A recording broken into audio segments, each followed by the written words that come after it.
पढ़ाई जो है कभी वेस्ट नहीं होती है। आफ्टर बी फार्म जो है आप कौन कौन से कोर्सेज को चूज कर सकते हैं। सबसे पहले तो हमारे पास एम फार्म का ऑप्शन तो रहेगा ही रहेगा। स्पेसिफिकली जो स्टूडेंट्स को रिसर्च में इंटरेस्ट है वो स्टूडेंट्स ये सब्जेक्ट की तरफ जा सकते हैं। उसी के साथ साथ में MSc यानी कि मास्टर ऑफ साइंस का भी एक ऑप्शन रहता है। आपका ड्रग स्टोर मैनेजमेंट एक ये भी ऑप्शन होता है। जो भी ड्रग्स वगैरह हम लोग बनाते हैं उसकी क्वालिटी सबसे बढ़िया होना बहुत जरूरी। रिसर्च के दो टाइप्स होते हैं, एक होता है वेट लैब रिसर्च और दूसरा होता है ड्राई लैब रिसर्च। अब फार्मेसी प्रैक्टिस होती क्या है? फार्मेसी तो हमने पढ़ लिया, उसको एक्चुअल आपको प्रैक्टिस करनी है। इसका मतलब क्या है? नमस्ते दोस्तों, कैसे हैं सब लोग? आप सबका PW फार्मा चैनल में एक बार फिर से बहुत बहुत स्वागत है। मैं मुकुल तांबे और मैं डॉक्टर सुप्रिया मिश्रा आज आपके लिए लेके आए एक नया और बहुत ही इंपॉर्टेंट टॉपिक। अब जैसे कि आप सबका फाइनल ईयर खत्म होने वाला है, तो बहुत सारे स्टूडेंट्स के मन में ये सवाल है कि बी फार्मेसी तो हो गया, लेकिन इसके बाद क्या? इसके बाद हमारे पास क्या क्या करियर की अपॉर्चुनिटीज रहेगी, क्या क्या ऑप्शंस रहेंगे, कुछ वैल्यू एड ऑन कोर्सेज कर सकते हैं क्या, और डेफिनेटली इसका हमारे जॉब के लिए या फिर रिक्रूटमेंट के लिए क्या फायदा होगा। तो क्या बोलेंगे मैम आप इस बारे में? बिल्कुल सर, स्टूडेंट्स के जो हम कमेंट्स देख पाते हैं उन कमेंट्स के अकॉर्डिंग हमने हमारे जो स्टूडेंट्स हैं उनको बिल्कुल हमें गाइडेंस देना है कि किस तरीके से आफ्टर जो आप बी फार्म जो है करियर पाथ आप क्या चूज करेंगे और कौन कौन से आपके पोस्ट ग्रेजुएशन प्रोग्राम्स होते हैं, वो सारी चीजें हम यहाँ कवर करने वाले हैं। तो आज हम आपकी ही फरमाइश पे लेके आए हैं navigate your future best courses after pharmacy. तो आज आप देख पा रहे हैं डियर स्टूडेंट्स की यहाँ पे आपको बताया जाएगा कि आफ्टर बी फार्म जो है आप कौन कौन से कोर्सेज को चूज कर सकते हैं, ऑप्ट कर सकते हैं। तो चलिए सर बताते हैं कौन कौन से जी कोर्सेज बिल्कुल। होने वाले हैं सर। यस यस यस, तो जैसे कि हम सबको पता है कि सबसे कॉमन और सबसे कंटिन्यूएशन वाला कोर्स रहेगा बी फार्म के बाद में एम फार्मेसी। तो एम फार्मेसी का तो हमारे पास सबके पास ऑप्शंस है ही, जिसके लिए स्टूडेंट्स अभी जीपैट की भी प्रिपरेशन कर ही रहे होंगे। और सर एम फार्मेसी के बारे में हम डिटेल में भी आपको बताएंगे कि आप बिल्कुल कौन बिल्कुल। कौन से कोर्सेज ऑप्ट कर सकते हैं। जी बिल्कुल। एक बार क्या करते हैं मैम, थोड़ा सा हम लोग समअप करते हैं कि कौन से कोर्सेस है, और फिर हम लोग डिटेल में भी पढ़ लेंगे। Sure sir. जी, तो सबसे पहले तो हमारे पास एम फार्म का ऑप्शन तो रहेगा ही रहेगा। उसी के साथ साथ में तो जैसे एम फार्मेसी हो गया, तो एम फार्म में कौन से सब्जेक्ट आएंगे हम लोग वो भी देखेंगे। उसी के साथ साथ में MSc यानी कि मास्टर ऑफ साइंस का भी एक ऑप्शन रहता है। उसमें भी काफ़ी अलग अलग सब्जेक्ट्स में हमें MSc करने का मौका होता है। जैसे हो गया MSc इन फार्मास्यूटिकल केमिस्ट्री हो गया, MSc इन फार्माकोलॉजी हो गया, या फिर MSc इन क्लिनिकल साइकोलॉजी भी हो सकता है। इसके बाद में PG डिप्लोमा के कुछ कोर्सेस रहेंगे, जैसे क्लिनिकल ट्रायल मैनेजमेंट में होगा, या फिर क्लिनिकल डॉक्यूमेंट्स के लिए CDM का कोर्सेस होता है। इसके अलावा post graduate diploma courses ma'am बताएंगी। सर पोस्ट ग्रेजुएशन जो है डिप्लोमा कोर्सेज, स्टूडेंट्स कई बार क्या होता है कि डिप्लोमा ही कर लेना चाहते हैं, 2 इयर्स इतना वेस्ट नहीं करना चाहते हैं, तो इसलिए इनके लिए ये भी प्रोग्राम्स अवेलेबल होते हैं। और आपका ड्रग स्टोर मैनेजमेंट एक ये भी ऑप्शन होता है, and then MBA in pharmaceutical management के अंदर, एंड देन फार्म डी जो है आपका अभी ट्रेंडिंग में है काफी, फार्म डी का भी आप कोर्स ऑप्ट कर सकते हैं। बिल्कुल। तो स्टूडेंट्स चलो एक बार इसको सब सब्जेक्ट्स को, सभी ऑप्शंस को डिटेल में देखते हैं। तो जैसे कि एम फार्मा, हम सबको पता है कि एम फार्मेसी का जो हमारा कोर्स होता है ये बी फार्म के बाद हम लोग कंटिन्यूस कर सकते हैं। स्पेसिफिकली जो स्टूडेंट्स को रिसर्च में इंटरेस्ट है वो स्टूडेंट्स ये सब्जेक्ट की तरफ जा सकते हैं, क्योंकि इसका सेकेंड ईयर जो रहेगा ये आपका टोटली डेडिकेटेड रहेगा रिसर्च के लिए। फर्स्ट ईयर में आपका कुछ थ्योरेटिकल सब्जेक्ट्स हो जाएंगे, कुछ प्रैक्टिकल्स भी हो जाएंगे, और सेकेंड ईयर में आपको एक नॉवेल प्रोजेक्ट करने रहता है। तो उसमें से सबसे पहला सब्जेक्ट है इंडस्ट्रियल फार्मेसी। अब इंडस्ट्रियल फार्मेसी में एग्जैक्टली होता क्या है? तो जैसे हम सबको पता है कि अगर आपके दिमाग में पहले से ये बात फिक्स है कि स्टडी खत्म होने के बाद में मुझे फार्मास्यूटिकल इंडस्ट्री में जाना है, फिर इंडस्ट्री बहुत बड़ी है, उसमें रिसर्च एंड डेवलपमेंट है, फॉर्मुलेशन है, या फिर इंटरनली भी बहुत सारी चीज़ें होती है। तो exactly industrial point of view से कौन सी चीज़ें इंपॉर्टेंट है, उसमें किस प्रकार से स्पेशलाइजेशन होता है, या फिर किस प्रकार के प्रोजेक्ट होते हैं, ये सारी चीज़ें जो है ये आप इंडस्ट्रियल फार्मेसी के एम फार्म में पढ़ सकते हो। बिल्कुल सर, स्टूडेंट्स जो है वो 2 इयर्स का ये आपका ये प्रोग्राम होता है, बिल्कुल ठीक है, और इसमें आपको प्रोजेक्ट वर्क जो है वो मिलता है। फर्स्ट ईयर में तो जनरल आपके जो सब्जेक्ट्स होंगे रिलेटेड टू इंडस्ट्रियल फार्मेसी के, और सेकंड ईयर में जो है एक तरीके से आपका सेकंड सेमेस्टर से ही कई लोग जो है अपना प्रोजेक्ट स्टार्ट कर लेते हैं स्टूडेंट्स। और जो प्रोजेक्ट होते हैं वो प्रोजेक्ट्स आप अपना या तो अपने इंस्टीट्यूशन जहाँ पे आप एनरोल हो रहे हो इस प्रोग्राम के लिए, वहां पे भी स्टूडेंट्स जो है एनरोल कर सकते हैं अपने प्रोजेक्ट्स को, और इंडस्ट्री के अंदर भी आप प्रोजेक्ट जो है अपना टाई अप कर सकते हो। और बिल्कुल। साथ के साथ जो हमारे कुछ गवर्नमेंट बॉडीज होते हैं वो भी आपका जो है ये प्रोजेक्ट के लिए प्रोजेक्ट स्पॉन्सर के लिए करते हैं या स्पॉन्सर फिर करते हैं, या एग्जैक्टली सर, और स्कॉलरशिप्स स्कॉलरशिप भी अवेलेबल मिलता है। है। बिल्कुल बिल्कुल, बिल्कुल। तो स्कॉलरशिप भी प्रोवाइड किया जाता है, तो एक तरीके से आपके पास पॉकेट मनी भी साथ के साथ आप ले रहे हैं स्टूडेंट्स। हाँ, ये बात हाँ, आप बहुत सही लॉस में आपने की, नहीं हो आप। क्योंकि रिसर्च जो है हम सबको होता है फार्मेसी में, रिसर्च की चीज़ जो होती है ये कभी कभी बहुत ज़्यादा कॉस्टली हो जाती है, और कॉस्ट इफेक्टिवनेस के चक्कर में स्टूडेंट्स को टेंशन आता है कि यार इसको ना ही छुए तो अच्छा है, लेकिन बिल्कुल। ऐसा नहीं है। हमारे पास काफ़ी सारे फंडिंग अपॉर्चुनिटीज़ भी अवेलेबल रहते हैं, स्पेसिफिकली जैसे गर्ल्स स्टूडेंट्स के लिए कुछ अलग रहेंगे, बॉयज़ के लिए भी कुछ नहीं है, ऐसे नहीं है, लेकिन थोड़ा सा कॉम्पिटिशन उसमें ज़्यादा रहता है। तो आपके प्रोजेक्ट का आइडिया कितना यूनिक है, उसके हिसाब से आप डेफिनेटली उसको ऑप्ट कर सर सकते हो। डीएसटी वगैरह के भी आपके प्रोजेक्ट्स वगैरह आते रहते बिल्कुल, हैं, तो बिल्कुल। स्टूडेंट्स जो है उनके गाइड वगैरह वो अप्रोच कर देते हैं, फिर स्टूडेंट्स जो है उस प्रोग्राम के साथ ऐड ऑन कर देते हैं, लिंक कर देते हैं कहीं ना कहीं एग्ज़ैक्टली। स्टूडेंट्स को, एंड देन स्टूडेंट्स इजीली जो है उनकी पॉकेट मनी भी चलती रहती है और साथ के साथ स्टडीज भी चलती रहती हैं। बिल्कुल, तो ये बिल्कुल। बेनिफिट है, पढ़ाई जो है कभी वेस्ट नहीं होती है। जी, और बिल्कुल। पढ़ाई हमें हमेशा जो आप बोल सकते हो पैसा मिलता ही मिलता है। आप कोई ये नहीं कह सकते स्टूडेंट्स की हमने इतना पढ़ाई कर लिया, इतना पढ़ लिया और पैसे नहीं है इस फील्ड के अंदर, तो ये चीज़ तो बिल्कुल भी मैं तो नहीं सुनूँगी ऐसा बिल्कुल बिल्कुल सही, भी। बिल्कुल सही। मैं नहीं मानती। चलिए, नेक्स्ट जो है आपका post graduation in regulatory affairs के अंदर होता है। जैसा कि बेटा आप सभी देख पा रहे हैं, यहाँ पे रेगुलेटरी अफेयर्स मेंशन है। इट मीन्स कि कोई भी जो भी हम ड्रग से रिलेटेड वर्क कर रहे हैं, उनकी कोई गवर्निंग बॉडी होनी चाहिए, उनका कुछ गाइडलाइंस फॉलो होना चाहिए। तो ये सारे जो आपके आईसीएच गाइडलाइंस हो गए, डब्ल्यूएचओ बॉडीज हो गई, ये सारे आपके सीडीएसयू रिलेटेड जो बॉडीज हैं, ये सारे आपके बॉडीज जो हैं वो मैनेज करते हैं रेगुलेटरी अफेयर्स को। और यहाँ पे आपको सारे ट्रिक्स बताए जाते हैं कि किस तरीके से हम मैनेज करेंगे, आपके जो भी ड्रग्स वगैरह बनाई जा रही हैं उनको मैनेजमेंट कैसा होगा। और सर आप भी कुछ बताना चाहेंगे रेगुलेटरी और अफेयर्स के यस, बारे यस, में? यस, रेगुलेटरी अफेयर्स में सबसे इम्पोर्टेंट क्या होता है ना बेटा, कि ये जो ड्रग्स है, हम लोग इंसान के ज़िंदगी के साथ डील करने वाले हैं। तो थोड़ी-सी कहीं गलती हो गई तो हो सकता है कि किसी की जान जा सकती है, या फिर किसी को बहुत गंभीर स्वरूप में कुछ साइड इफ़ेक्ट्स देखने के लिए मिलते हैं। तो हर एक ड्रग के लिए हम लोग देखेंगे तो उसके लिए बहुत ही स्ट्रिंजेंट रेगुलेशंस रहते हैं, और ड्रग रेगुलेटरी अफेयर्स आपको इसी के साथ में काम करने का मौका देगा, जिसमें आप किसी भी ड्रग के बारे में बहुत ही डिटेल्ड में, कि उसका रेगुलेटरी में कौन से एस्पेक्ट्स रहेंगे, अगर वो प्योर ड्रग है तो क्या एस्पेक्ट रहेंगे, उसका फॉर्मुलेशन बनेगा तो क्या एस्पेक्ट है, कोई ड्रग अगर बाहर से इंपोर्ट करना है या फिर इंडिया से बाहर एक्सपोर्ट करना है, हर एक चीज़ के लिए अलग-अलग रेगुलेटरी कंडीशंस है, वो सारी की सारी पढ़ने का और उसके साथ डील करने का आपको इसमें मौका मिलता है। बाकी स्टूडेंट्स जो इनको ऑप्ट करेंगे वो खुद हमें बताएंगे कि अब हमने क्या वो तो और न्यू सही है। चीजें सीखी, तो हम उसका भी वेट करेंगे। तो चलिए नेक्स्ट बढ़ते हैं हम post graduation in quality assurance के बारे में।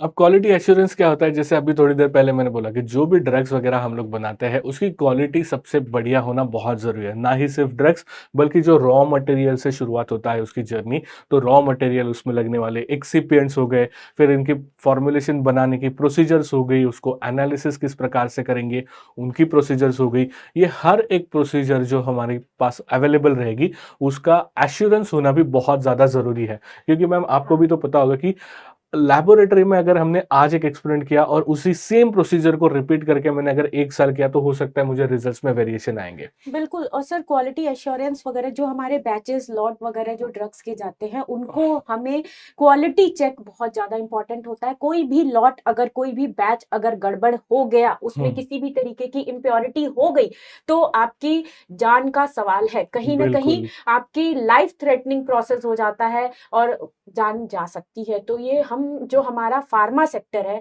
ये कोई छोटा-मोटा सेक्टर नहीं है, और हम जो हैं एक रिस्पॉन्सिबल आप बोल सकते हो, हमारी रिस्पॉन्सिबिलिटी जो है वो बढ़ जाती है, क्योंकि हम एज अ रिस्पॉन्सिबल पर्सन की तरह यहाँ पे इस सब्जेक्ट को ऑप्ट करते हैं। ये नहीं है कि आपका कोई सॉफ्टवेयर में गड़बड़ी आ गई तो अच्छा चलो ठीक है, ठीक कर देंगे। यहाँ बिल्कुल तो नहीं, अगर बिल्कुल गड़बड़ी नहीं। आई तो फिर जिंदगी का सवाल है, जिंदगी और मौत का सवाल है। तो यहाँ पे हम किसी भी तरीके का कोई मिस्टेक नहीं कर सकते, और इसकी कोई भी 0.1% की भी आपकी कोई कह सकते हैं गुंजाइश नहीं है कि हम मिस्टेक कर बिल्कुल दें। सही बात। इंजेक्शंस के अंदर अगर आपके जो वायल्स हैं इनके अंदर अगर थोड़ा भी आपका इम्प्योरिटी अगर चला गया, तो डायरेक्टली आप सभी को पता है कि इंजेक्शंस कहाँ जा रहे हैं। इंजेक्शंस आपके डायरेक्टली ब्लड ब्लड के में अंदर जाते हैं, जाता है, और बिल्कुल ब्लड सही। में इम्प्योरिटी जाने का मतलब है इमीडिएट आपका डेथ। डेथ हो तो सकता है। ये चीज़ हम बिल्कुल भी जो है गवर्नमेंट बॉडीज़ हो गई या फिर जो आपके इंडस्ट्रीज़ हो गई, इन सब चीज़ों का ध्यान रखती है। तो इसीलिए आपका क्वालिटी एश्योरेंस जो है अश्योर करती है कि जो आप तक दवाइयाँ पहुँचाई जा रही हैं, वो बिल्कुल ही करेक्ट फॉर्म में है। जैसा कि आप यहाँ देख पा रहे हैं कि बिल्कुल सटीक तरीके से आपके पास बिल्कुल करेक्ट फॉर्म में आप तक पहुँचाई जाती है और उसके पीछे हमारे बहुत सारे जो है रिस्पॉन्सिबल पर्सन्स लगे हुए होते हैं। बिल्कुल मैम, बिल्कुल। अब इसके अलावा नेक्स्ट सब्जेक्ट अगर हम लोग बात करते हैं तो नेक्स्ट एक इंटरेस्टिंग फील्ड होता है फार्मेसी प्रैक्टिस का। अब फार्मेसी प्रैक्टिस होती क्या है? फार्मेसी तो हमने पढ़ लिया, उसको एक्चुअल आप लोगों को प्रैक्टिस करनी है। इसका मतलब क्या है कि जब ये फार्मेसी प्रैक्टिस हम पीपल पॉइंट ऑफ व्यू से देखेंगे, तो इसमें बहुत सारे एस्पेक्ट आते हैं, जैसे कि पेशेंट कंप्लायंस हो गया, पेशेंट काउंसलिंग हो गया। तो ये फार्मेसी प्रैक्टिस इंश्योर ये करती है कि जो भी मेडिसिन बन रही है, अब हम सबको पता है कि जब हम उसके फार्माकोलॉजिकल प्रोफाइल या फिर बाकी सारी चीज़ें पढ़ते हैं, तो उसमें हम लोग काफ़ी सारे इंस्ट्रक्शंस पढ़ते हैं कि ये दवाई है, ये इस प्रकार से लेनी चाहिए। कुछ दवाई होगी जो एम्प्टी स्टमक लेनी है, कुछ किसी स्पेसिफिक फूड के साथ में अवॉइड करनी है। तो ये छोटी-छोटी चीज़ें जो होती है, ये दवाई के असर में बहुत ज़्यादा इम्पैक्ट डालती है और साथ ही साथ में उसकी वजह से पेशेंट कभी-कभार और ज़्यादा बीमार गिरने के चांसेस भी बनते हैं या फिर उसमें ट्रीटमेंट फेल भी जा सकती है। तो ये सारे जो ऑप्शंस रहेंगे, ये पढ़ने का मौका जो है आपको फार्मेसी प्रैक्टिस में मिल जाएगा, जहाँ पे एक्चुअली आप कम्युनिटी फार्मासिस्ट बन के बाहर निकल सकते हो। हाँ। और कम्युनिटी फार्मेसी बनने के बाद में तो आपके पास बहुत सारे अपॉर्चुनिटीज रहेंगे।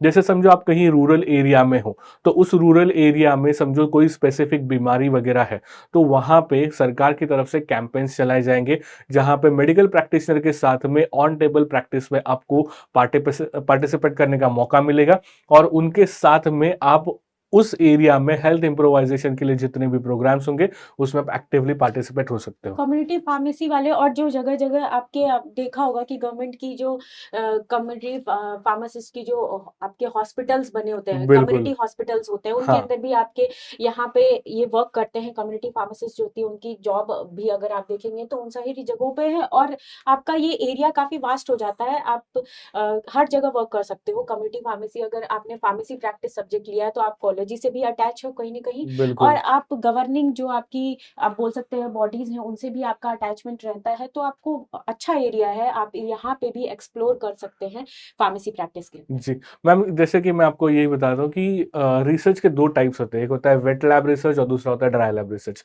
कुछ-कुछ लोगों को ऐसा होता है ना कि यार मेरे को रिसर्च में जाना है, लेकिन मेरे को वो केमिकल्स के साथ खेलना नहीं है, मेरे को एनिमल्स को बिल्कुल। हैंडल करना नहीं है। तो हाँ। ऐसे स्टूडेंट्स के लिए ये एक बहुत बढ़िया प्लेटफ़ॉर्म देता है, क्योंकि जहाँ पे आपको पब्लिक के साथ में एक्चुअल में मिक्स अप होने का, उनके साथ बात करने का, उनके प्रॉब्लम समझने का मौका मिलेगा और उसी बेसिस पे आपका करियर भी जो है, ये बहुत बढ़िया तरीके से आप डिज़ाइन कर सकते हो। चलिए सर, अब देखते हैं फार्माकोग्नोसी के बारे में।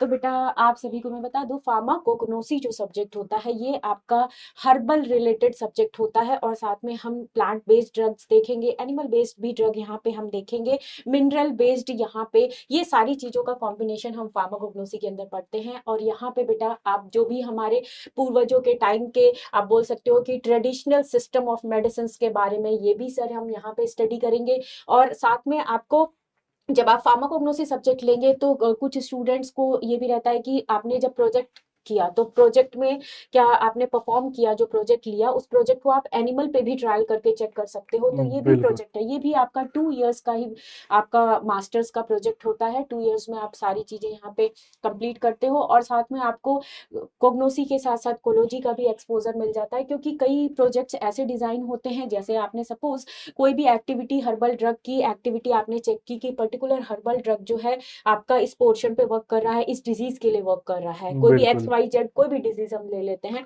तो उसका आप ट्रायल जब तक नहीं करेंगे तब तक आप कैसे बता सकते हो कि exactly this is okay for human being और नॉट तो यहाँ पे हम फार्माकोग्नोसी के अंदर यही सब्जेक्ट जो है बहुत ही अच्छा सब्जेक्ट है हर्बल रिलेटेड जिन स्टूडेंट्स को बहुत अच्छा लगता है कि हर्बल टेक्नोलॉजी से अगर अटैचमेंट है उनका या प्लांट से अटैचमेंट अच्छा है तो इंटरेस्ट है तो इसलिए वो ऑप्ट कर सकते हैं फार्माकोग्नोसी सब्जेक्ट बिल्कुल के लिए मैम, और जैसे कि हम सबको पता है कि आजकल क्या है ना कि जितने भी सिंथेटिक ड्रग्स हैं उनके साइड इफेक्ट्स बहुत ज़्यादा होते हैं और हम लोग बचपन से सुनते आए हैं कि यार अगर आप हर्बल मेडिसिन लोगे, आयुर्वेदा बेस्ड मेडिसिन लोगे, उनके साइड इफेक्ट्स नहीं रहेंगे, साथ ही साथ उसमें आपको बहुत ही लॉन्ग टर्म हाँ। वाले जो है इफेक्ट्स देखने के लिए मिलेंगे।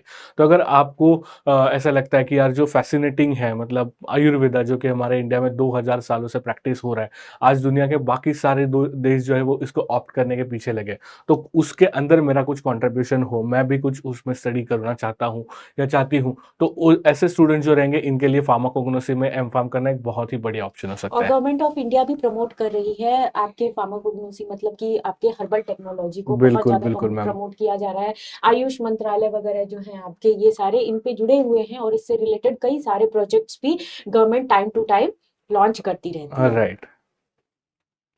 नेक्स्ट होगा ऑप्शन फार्मास्यूटिकल एनालिसिस में। अब जैसे कि कोई भी चीज़ की क्वालिटी चेक करनी है तो उसका स्पेसिफिक एनालिसिस होना चाहिए। ये नहीं कि यार देख के लिया व्हाइट कलर का पाउडर है चलो बढ़िया ड्रग बन गया, ऐसे थोड़ी होता है।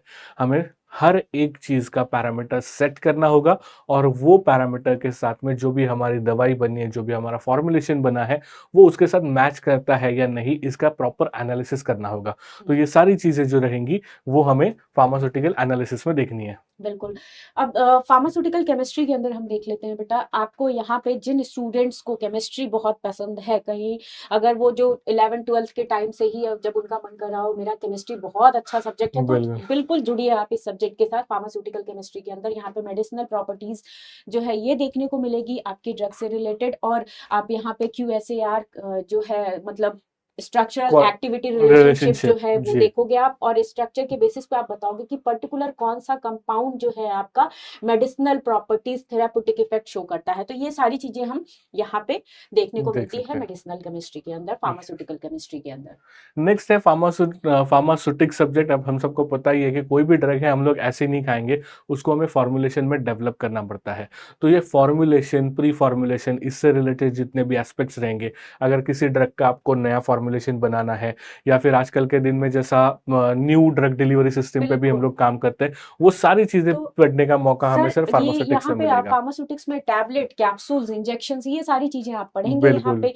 तो ये सारी जो स्टडीज होंगी ये फार्मास्यूटिक्स में होती हैं, तो जिनका इंटरेस्ट आपका टैबलेट, कैप्सूल्स और ये सारी चीजों के अंदर है, तो वो यहाँ पे ये सब्जेक्ट जो है ऑप्ट कर सकते हैं। एवरग्रीन ब्रांच होता है आपका फार्मास्यूटिक्स जो है। बिल्कुल।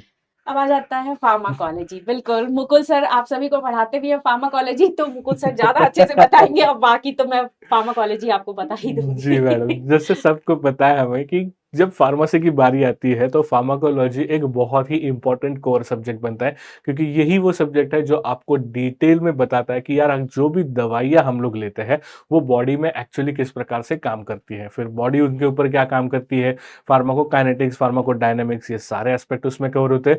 और न्यू न्यू ड्रग्स जो है ये डे बाय डे डिस्कवर होने की प्रोसीजर भी कंटिन्यूसली चलती रहती है। तो अगर आपको एक्चुअल R&D के अंदर आना है तो फार्माकोलॉजी एक बहुत ही बढ़िया ऑप्शन रहेगा। बिल्कुल सर, फार्माकोलॉजी जो आपका सब्जेक्ट है इसमें हम ड्रग की टॉक्सिकोलॉजी जो है इसको भी स्टडी करेंगे। और बिल्कुल। फार्माकोलॉजी ऐसा ब्रांच है बेटा कि स्टूडेंट्स जो है, अगर फार्माकोलॉजी ऐसा ब्रांच है जो कि आपका नर्सिंग का भी स्टूडेंट्स देखेगा उस ब्रांच को, चाहे वो आपका MBBS स्टूडेंट्स है, एमबीबीएस भी विदाउट बिल्कुल। मेडिसिन तो कुछ सिस्टम रन ही नहीं करेगी, आपका हेल्थ केयर सिस्टम रन ही नहीं कर सकता। तो मेडिसिन जो है फार्माकोलॉजी एवरग्रीन ब्रांच हो गया आपका। हर बिल्कुल। सेक्टर को, जो चाहे आपका नर्सिंग हो, पैरामेडिकल हो, हर जगह आपको मेडिसिन चाहिए ही चाहिए। मेडिसिन के नाम आपको सारे कुछ यहाँ पे देखने को मिलेंगे, और आपको प्री क्लिनिकल ट्रायल्स भी आपको यहाँ पे करने को मिलेगा। और बिल्कुल प्री क्लिनिकल और फिर आफ्टर जो है क्लिनिकल क्लिनिकल ट्रायल्स में भी ट्रायल्स भी बच्चे होंगे। जा सकते हैं। दो बिल्कुल। सारी चीजें जो है आपको फार्माकोलॉजी के अंदर देखने को मिलेंगी। राइट। तो चलिए नेक्स्ट देखते हैं, पोस्ट ग्रेजुएशन कोर्स में फार्म डी या pharm pharm pharm D D PB. अब सब। फार्म डी पीबी जो होता है ये पोस्ट ग्रेजुएशन के लिए हमारे बी फार्म के बाद में ऑप्शन अवेलेबल रहता है। बेसिकली फार्म डी होता क्या है, तो फार्म डी एक नया प्रकार का कोर्स डिजाइन किया गया है जो कि स्पेसिफिकली क्लिनिकल ट्रायल्स के फोकस पे होता है। जैसे कि एम फार्म फार्माकोलॉजी की बात करें तो उसमें प्री क्लिनिकल ट्रायल्स पे हम लोग स्टडी करेंगे। यहाँ पे हम लोग एक्चुअली हॉस्पिटल्स में जाके पेशेंट के साथ एंगेज होके क्लिनिकल ट्रायल्स पे काम कर सकते हैं। तो फार्म डी पीबी जो होता है उसमें बी फार्म करने के बाद आपको सीधे 4th ईयर में एडमिशन मिल सकता है और फिर 2 साल में आपको इंटर्नशिप और आपका रिसर्च करने का भी मौका मिलता है। तो किसी को अगर directly on table clinical practice में इंटरेस्ट है तो वो फार्म डी बिल्कुल। पीबी का ऑप्शन ऑप्ट कर सकते हैं। और सर कई स्टूडेंट्स जो हैं वो एमएससी का भी ऑप्शन ऑप्ट कर सकते हैं। एमएससी बिल्कुल, इन फार्मास्यूटिकल केमिस्ट्री के अंदर फार्माकोलॉजी में भी एमएससी होती है। आपका एम्स जो है वो एमएससी कंडक्ट करवाता है इन बिल्कुल, फार्माकोलॉजी के अंदर। तो स्टूडेंट्स जिनका बहुत टाइम से सपना था कि एम्स में जाना है बट किन्हीं कारणों से वो नहीं जा नहीं पाए हो हैं, तो पाया। ये आपका फिर से ये अपॉर्चुनिटीज आपके लिए ओपन हो रही है। आप इस सेक्टर के अंदर भी जा सकते हैं। आपका जो एम्स है वो आपका एमएससी इन फार्माकोलॉजी जो है फार्माकोलॉजी, वो इसी के कंडक्ट साथ-साथ में करवाता मैम है। आपको बताता हूँ, एमएससी इन क्लिनिकल साइकोलॉजी ये भी आजकल एक बहुत ही ट्रेंडिंग वाला कोर्स है। तो अगर आपको साइकोलॉजिकली रिलेटेड चीज़ों में इंटरेस्ट है, तो वो भी आप इसके बाद में ऑप्ट कर सकते हो। बिल्कुल। चलिए, अब है एमबीए इन फार्मास्यूटिकल मैनेजमेंट। बेटा आजकल जो है काफी ट्रेंडिंग पे, जैसे एआई का ट्रेंड चलता आपको दिखाई दे रहा है कि एआई अभी बहुत ज्यादा ट्रेंड में है। तो सेम इसी तरीके से आपका जो फार्म डी है, एमबीए है, फार्मा एमबीए, ये भी आपका ट्रेंडिंग आप बोल सकते हो कोर्स है। फार्मा एमबीए जो होता है बेटा, इसके अंदर आपको मार्केटिंग जो है, स्ट्रैटेजीज वो बताई जाएंगी। बट कुछ स्टूडेंट्स ऐसे होते हैं ना जो कि आफ्टर बी फार्म ही मार्केटिंग के अंदर चले जाते हैं, तो उनके लिए भी एक अच्छा ऑप्शन है कि उन्होंने ऑलरेडी यहाँ पे एक्सपोजर तो ले लिया मार्केटिंग का, बिल्कुल, तो वो फिर से जो है फर्दर जो है ट्राई कर सकते हैं फार्मा एमबीए के लिए। एंड देन जो स्टूडेंट्स ने बी फार्म किया है जस्ट उसके बाद वो भी ट्राई कर सकता है डायरेक्टली। इसके लिए आपको जीपैट का एग्जाम जो है वो भी क्वालिफाई करना पड़ता है, और साथ में आपका कुछ ऑर्गेनाइजेशन ऐसे हैं जो डायरेक्टली जो है फार्मा एमबीए जो है कोर्स उनके को। अपने एंट्रेंस एग्ज़ाम्स रहते हैं, तो हाँ, उनके बिल्कुल। ज़रिए तो भी उनके स्टूडेंट्स को एंट्रेंस एडमिशन मिल जो है सकता है। सेल्फ एंट्रेंस एग्जाम होते हैं जो आपके कंडक्ट होती है पर्टिकुलर ऑर्गेनाइजेशन, जैसे आईआईएचएमआर हो गया, आपका डिप्सार हो गया, ये आपके नाइपर हो गए, फिर आपका नरसिंह मुंशी, नारसी मुंजी जो जी। है। एग्जैक्टली सर, जो आपका नारसी मुंजी मुंबई है वो भी आपका ये सेक्टर जो है फार्मा एमबीए वहाँ का भी बहुत अच्छा है। तो इस तरीके से स्टूडेंट्स जो है इस सेक्टर को भी देख सकते हैं, बहुत अच्छा सेक्टर है।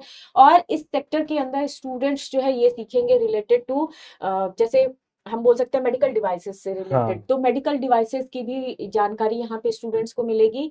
और साथ में स्टूडेंट्स जो है स्ट्रैटेजी मैनेजमेंट कैसे किया जाए हॉस्पिटल के अंदर, तो ये सारी बिल्कुल। चीजें जो हॉस्पिटल मैनेजमेंट स्ट्रैटेजी भी आपको इसमें ऑप्शंस मिलता है। हॉस्पिटल्स के अंदर भी आप एज अ मैनेजरियल पोस्ट की तरह जो है अपॉइंट होते हैं। तो this is all about MBA. तो यहाँ पे हुँ। भी बच्चों अच्छा ऑप्शन आपका खुल जाता है यहाँ पे। इसी के साथ-साथ में मैं बताना चाहूँगा कि अगर कोई स्टूडेंट्स ऐसे हैं कि यार इनको ऐसे 2 साल, 3 साल लंबे वाले कोर्सेज़ अभी नहीं करने हैं, तो इनके लिए शॉर्ट टर्म के बेसिस पे भी कुछ कोर्सेज़ अवेलेबल है। जैसे हम देख सकते हैं कि पीजी डिप्लोमा कोर्सेज़ रहेंगे pharmacy practice and drug store management में। मतलब जो स्टूडेंट्स हैं कि जिनको आगे जाके या तो उनका एस्टेब्लिश वाला जो मेडिकल का बिज़नेस होगा वही ग्रो करना है, या फिर नया बिज़नेस अगर उनको डालना है, तो स्पेसिफिकली ड्रग स्टोर मैनेजमेंट के हिसाब से उनको इसमें जो है सर्टिफाइड ट्रेनिंग मिल सकती है। और उस बेसिस पे जो है ये अपना एग्जीक्यूशन करके बहुत बढ़िया तरीके से आपका बिजनेस जो है ये आप आगे भी बढ़ा सकते हो। बिल्कुल सर। अब आता है पब्लिक हेल्थ। ये एक बहुत ही बड़ा और बहुत ही अहम हिस्सा है मैं बोलूँगा। मैं तो सर अब खुद चाह रही हूँ कि आफ्टर पीएचडी मैं पब्लिक हेल्थ कर लूँ, क्योंकि पब्लिक हेल्थ जो है बहुत ही अच्छा वास्ट एरिया है। बिल्कुल, पब्लिक हेल्थ के अंदर आपका इकोनॉमिक सेक्टर जो है एक तो ये भी कवर करता है, फिर एपिडेमियोलॉजी जो हो गई, बायोस्टैट्स हो गए, पब्लिक हेल्थ रिलेटेड पॉलिसीज जो होती हैं, ये सारी चीजें यहाँ पे देखने को मिलती है पब्लिक हेल्थ के अंदर। जैसे आपके डब्ल्यूएचओ हो गए, ये मैनेज करेंगे आपके पब्लिक हेल्थ वाले पर्सन को लेते हैं। अगर हम गवर्नमेंट राइट। बॉडीज की बात करते हैं तो आईसीएमआर जो है, इनके अंदर जो मैक्सिमम आप देखेंगे प्रोजेक्ट्स उठा के देखेंगे या फिर जॉब बिल्कुल, वैकेंसीज देखेंगे, तो पब्लिक हेल्थ वालों की बहुत ज्यादा डिमांड होती है बिल्कुल। बेटा। इसी के साथ-साथ में मैम पीएसयूज़ जो होते हैं, हाँ, उनके अंदर भी जैसे जन औषधि भंडार वगैरह हो गया, तो ऐसे सेक्टर्स पे भी आपको काम करने का डायरेक्टली जो मौका है, ये आप ऐसे कोर्सेज़ करने के बाद में आपको मिल सकता है। Exactly sir. और अभी अगर हम लोग बात करेंगे करियर ऐसा कि जो आपको जॉब दिलवा दे, क्योंकि आजकल ये भी बहुत सारे लोगों की रिक्वायरमेंट होती है, में भी कोई प्रॉब्लम्स होती है जिसकी वजह से वो लॉन्ग टर्म एजुकेशन जो है ये कंटिन्यू नहीं कर सकते, तो उनको छोटे छोटे कोर्सेज चाहिए कि यार ये कोर्स करो मेरे को डेफिनेटली जॉब लग जाएगी। तो ऐसे भी काफ़ी सारे सर्टिफाइड कोर्सेज जो है, जो कि वैल्यू एड ऑन कोर्सेज हम लोग बोल सकते हैं, ये भी आप बी फार्म के बात कर सकते हो, जो भी एरिया में आपको इंटरेस्ट है। जैसे कि फार्माको विजिलेंस एक बहुत इंपॉर्टेंट फील्ड है और इसकी डिमांड डे बाय डे बहुत बहुत बढ़ रही है। फार्मा मार्केटिंग हो गया, या फिर इसके अलावा हम लोग देख सकते हैं मेडिकल राइटिंग, जो कि एक बहुत इंपॉर्टेंट चीज़ है। तो ये सारी चीज़ें अगर आपको राइटिंग में इंटरेस्ट है, या फिर आपको work from scientific home, writing अगर, यस हाँ, यस यस, अगर इनसे आपको आपके work work from from home home के करना, ऑप्शंस भी जी ओपन हो बिल्कुल। जाते हैं तो कि स्टूडेंट्स जो चाहते हैं कि वर्क फ्रॉम होम में जॉब हाँ मिल जाए बिल्कुल, मैक्सिमम, तो कॉर्पोरेट सेक्टर के अंदर स्टूडेंट्स बिल्कुल कॉर्पोरेट सेक्टर इजीली में जो है। इसमें आपको अपॉर्चुनिटी बहुत बढ़िया तरीके से जो है ये मिल सकती है। तो आफ्टर ये, एम फार्म भी है सर, ये स्टूडेंट्स कहीं इसमें जी, वो ना ये हो जाए बी-फार्म, कंफ्यूज। एम-फार्म कुछ भी हाँ। करने के बाद में आप कर सकते हो। ये स्पेसिफिकली ऐसे कि ये किसी यूनिवर्सिटीज़ में जैसे डिग्री मिलती है वैसे डिग्री नहीं, ये सर्टिफिकेट कोर्सेज़ रहेंगे। हम्म। तो वो 2 महीने के, 6 महीने के या हाँ, फिर 1 साल ट्रेनिंग के प्रोग्राम, कोर्सेज़ भी। जस्ट लाइक ट्रेनिंग प्रोग्राम कि एग्ज़ैक्टली, आपने बी फार्म किया एंड देन ट्रेनिंग कर ली पर्टिकुलर 6 मंथ्स की या हाँ, 3 मंथ्स की, जितने टाइम में मतलब फिर आपको इससे रिलेटेड आपको जॉब मिल मिल जाएगी। जाएगी तो इस डायरेक्टली, तरीके सही से है। आप ट्रेनिंग प्रोग्राम के अंदर भी जो है इन अपॉर्चुनिटीज को आप ले सकते हो, यूज कर सकते हैं। एंड देन आपका आ जाता है अब्रॉड प्रोग्राम। अब एग्जैक्टली बहुत सारे हमारे, स्टूडेंट्स का सपना ये रहता है कि यार अभी ये इतना पढ़ लिया इंडिया में, अभी हमें बाहर जाके और ज़्यादा एक्सप्लोर करना है। तो अगर आपका ये ऑप्शन आपको ऑप्ट करना है, तो भी आपके पास बहुत सारे ऑप्शंस रहेंगे। मैडम थोड़ा ज़्यादा डिटेल में बताएगी आप? सर इसमें तो आपका pharmaceutical engineering, MS in pharmaceutical engineering, इसमें आप अब्रॉड प्रोग्राम के अंदर है। MS in pharmaceutical industrial pharmacy में भी आप एक्सपोजर ले सकते हैं। फार्मास्यूटिकल फार्माकोलॉजी जो है इसके अंदर, और टॉक्सिकोलॉजी, जैसा कि आपको मैंने बताया था कि फार्माकोलॉजी के साथ साथ आप टॉक्सिकोलॉजिकल टॉक्सिकोलॉजी भी के साइमल्टेनियसली बहुत इंपॉर्टेंट है, बिल्कुल। बिल्कुल। तो यहाँ पे नेक्स्ट है आपका थेराप्यूटिक्स, फार्माकोलॉजी के साथ थेराप्यूटिक्स के जो है ब्रांच, इसमें भी आप एंटर कर सकते हैं। And then pharmaceutical and drug delivery. तो ये आपके अब्रॉड प्रोग्राम है। और जैसा कि हमारे स्टूडेंट्स जो है इंडिया के अंदर बहुत ज़्यादा, आप एक तरीके से बोल सकते हो एक टैबू काइंड ऑफ होता है, ऐसा होता है कि हमें तो बाहर ही जाके पढ़ना है। तो जिन स्टूडेंट्स को अगर अब्रॉड जाने का बहुत ही मन हो कि अब्रॉड ही हमें सेटल होना है या फिर हमें अब्रॉड में ही जाके पढ़ के आना है, तो ये ऑप्शंस जो हैं आप ऑप्ट कर सकते हैं बिल्कुल। रिलेटेड टू फार्मेसी के लिए। तो फार्मेसी का सेक्टर जो है बेटा, जैसा कि आप सभी देख पा रहे हैं, हमारे पास बहुत सारी अपॉर्चुनिटीज हैं। और जितना अच्छा आपका, ये सेक्टर्स कुछ ऐसे होते हैं ना, जैसे आपको मैं एग्जांपल देती हूँ, डॉक्टर्स हैं, राइट। तो डॉक्टर्स क्या है, डॉक्टर्स अगर बहुत ही न्यू डॉक्टर है तो आप भी, आपको ऐसा लगता है ना कि सर्जरी करवाने जाएं या ना जाएं, तो आपको एक एक्सपीरियंस चाहिए होता है कि वो बिल्कुल, बिल्कुल थोड़ा भी एक्सपीरियंस हो जाए, देन हम उसके पास जाए। तो जा सेम इसी सकते हैं, तरीके राइट। से जो स्टूडेंट्स जिनका ये मिथ है कि फार्मा में इतनी मतलब आपको अपॉर्चुनिटीज़ नहीं अपॉर्चुनिटीज है। नहीं है, या फिर सैलरी का स्टूडेंट्स को जो मिथ होता है, इस वजह से स्टूडेंट्स मास्टर नहीं नहीं करना करते, चाहते हैं। हाँ। तो बेटा ये बिल्कुल भी आप अपने माइंड से निकाल दीजिए, क्योंकि आप जब मास्टर्स करेंगे तो आप भी उसी डॉक्टर्स की तरह धीरे धीरे ग्रो कर रहे हो। आपको एक छोटी मोटी रिस्पॉन्सिबिलिटीज नहीं मिली है। आपका एक भी स्टेटमेंट जो है किसी के लाइफ से रिलेटेड है, अगर आपने थोड़ी भी मिस्टेक की तो वो आपके जान, और आप बोल सकते हो कि किसी की जानलेवा जान साबित खिलवाड़, हो सकता जी, है, किसी बिल्कुल, की बिल्कुल। लाइफ के साथ आप खिलवाड़ कर रहे हैं, है हाँ, ना। तो इसीलिए आपको जो है विद टाइम आप बोल सकते हैं कि आपकी जो है वैल्यू बढ़ती चली जाती है इस सेक्टर के अंदर। और आप जो फार्मा सेक्टर है, चाहे आप कितने भी बूढ़े क्यों ना हो जाओ, लेकिन आप एवरग्रीन गोल्ड हो जाओगे। मतलब बिल्कुल, ओल्ड इज गोल्ड वाला जो कॉन्सेप्ट होता है ना इन सारे सेक्टर्स के, जैसे डॉक्टर्स के लिए कितना पुराना डॉक्टर हो जाए लेकिन आपको ट्रस्ट होता है, हाँ 80 ईयर्स के हो गए, अब तो इनके पास ही जाना है। बिल्कुल। बिल्कुल, बिल्कुल। तो इसी तरीके से हमारा भी ये सेक्टर है, तो इसमें जल्दबाजी में मत रहिए। जल्दबाजी कहीं ना कहीं आपको दिक्कत कर घातक हो सकती है, सकती है। घातक कर सकती है। लेकिन फिर भी स्टूडेंट्स का देखिए, आज का जो हमारा टाइम है, स्टूडेंट चाहते हैं कि हमें इमीडिएट बेसिस पे हमें अपॉर्चुनिटीज मिल जाए। तो वो भी अपॉर्चुनिटीज जो है, आपको देखा आप सभी ने कि ये भी ऑप्शंस हैं, आप ऑप्ट कर सकते हैं। ऐसा बिल्कुल। नहीं है इस फील्ड के अंदर। तो मैम बस तो इसी बात पे आज हमारा जो आज का लेक्चर है ये कंक्लूड करते हैं कि बेटा आपको बी-फार्म के बाद में बहुत सारे अपॉर्चुनिटीज़ हैं। फिर आपको लॉन्ग टर्म एजुकेशन करना है तो उसके लिए भी क्या अपॉर्चुनिटीज़ है वो भी हमने आपको बताया। साथ ही साथ में अगर आपको शॉर्ट टर्म कुछ कोर्सेज़ करके अगर इमीडिएटली आपको जॉब सीक करना है तो उसके लिए भी क्या-क्या अपॉर्चुनिटीज़ है ये हम यहाँ पे देख सकते हैं। तो बिल्कुल टेंशन मत लेना, अभी आपके पास काफ़ी सारा टाइम है, तो अच्छे से आप सॉर्ट आउट करके फाइनलाइज़ कर सकते हो कि जैसे आपका बी-फार्म खत्म होगा, आपको आगे पढ़ाई करनी है, आपको अब्रॉड जाना है या फिर आपको डायरेक्टली जॉब करना है। ओके? तो इसी के साथ में आज यहीं पे रुकते हैं। Wish you all the very best for your exam preparations और आपके फ्यूचर के लिए भी बहुत-बहुत best of luck. Best of luck dear students. चलो, बाय-बाय।